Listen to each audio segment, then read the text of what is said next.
মুম্বাইতে south Asian debate competition ছিল। তখন আমি ঢাকা বিশ্ববিদ্যালয়ের ছাত্র ছিলাম।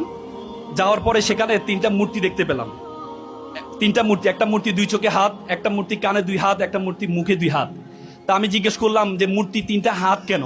তখন তারা বললো চোখে 2 হাত মানে আমি খারাপ কিছু দেখবো না, মুখে 2 হাত মানে আমি খারাপ কিছু বলবো না, কানে 2 হাত মানে আমি খারাপ কিছু শুনবো না।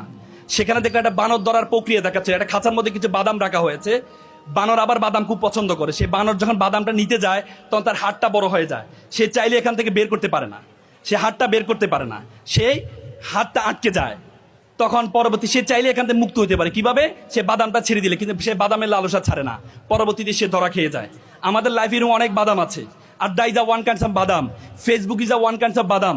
তোমরা যদি বাদামের লালসা ছাড়িটা না ছাড়তে পারো তাহলে তোমরা বানরের মতো খাঁচার মধ্যে বন্দী হয়ে যাবা।